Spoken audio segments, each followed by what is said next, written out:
What's up everyone, it's Q from Retro Q Gaming, and yes, Nintendo have done it. Nintendo have surprised and shocked everyone by announcing not just one, but two new Metroid games. So obviously we've got the 3DS reimagining of Metroid 2 Return of Samus, which looks good. It looks like a proper improvement and not just a straight remake, but it adds new stuff, reimagining as they call it. And it looks like the new stuff from what they've showed off, including new powers and new abilities and things, actually look like they fit into the game, melee counters and all, and it looks like it's going to be pretty damn good. I know I'm going to get it when it launches later this year, going to try to get my hands on the collector's edition.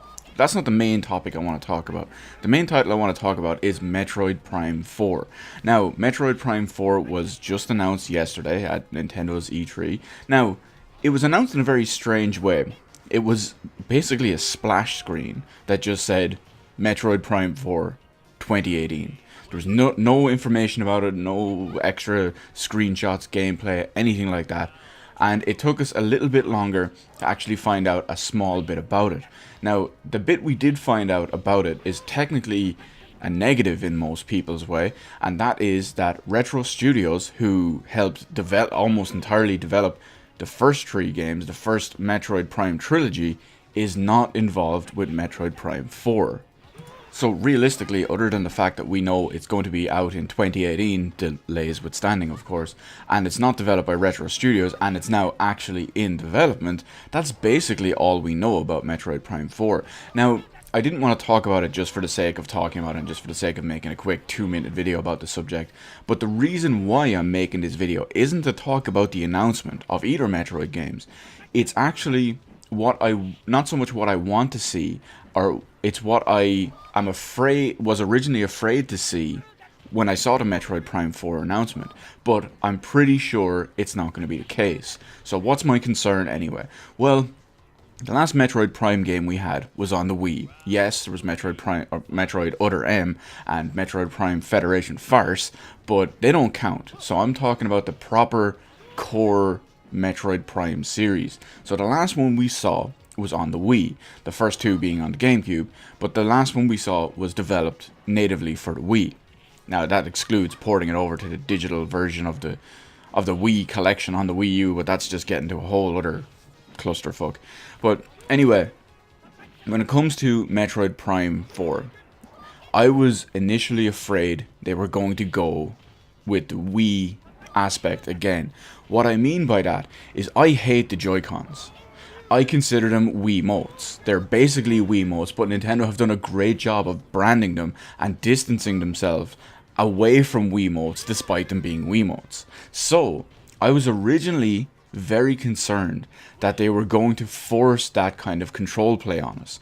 As you remember with playing Metroid Prime 3, you had your motion controls. You know, you had your Wiimote and your nunchuck.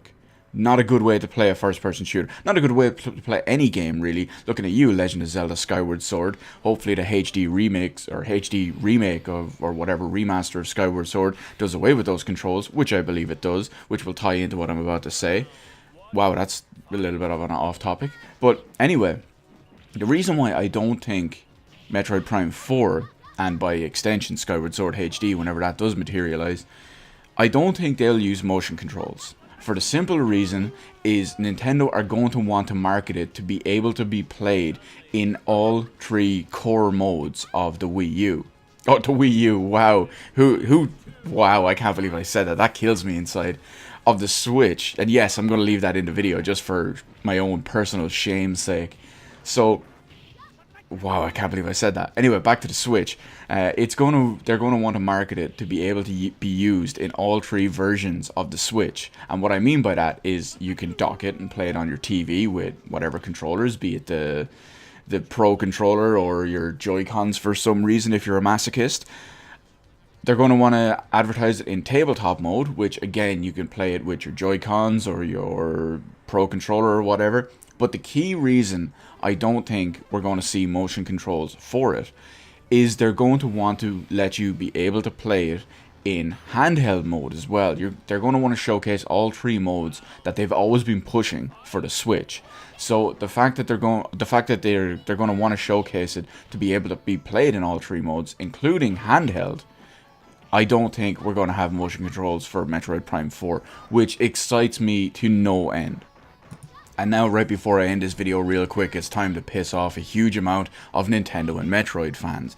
I think Metroid Prime series is overrated. Now, what I mean by that is, I don't think they're bad. By no means are the Metroid Prime games bad. Well, the third one is questionable, mainly because of the controls and those damn awful graphics of when they released. But anyway, gameplay-wise, Metroid Prime 1 and Metroid Prime 2 Echoes are very good games. Yes, they are very good. I said it, it's possible for a game to be still very good, but also overrated. What I mean by that is when you look anywhere on the internet regarding the Metroid Prime trilogy, they're considered masterpieces of the first-person genre. Granted, they're not straight-up first-person shooters. There's a lot of extra elements that are really well done in there.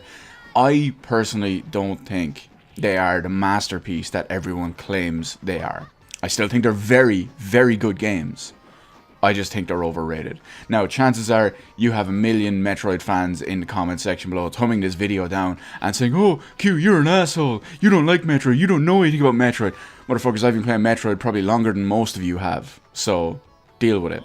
Anyway, that was a little bit of a joke, almost. But it is what it is. So let me know what you think about the Metroid Prime 4 announcement. Has it drove you wild? Do you think we'll actually see it in 2018? Who is developing it? And what the hell is Retro Studios doing? Because Nintendo have said they're making a game.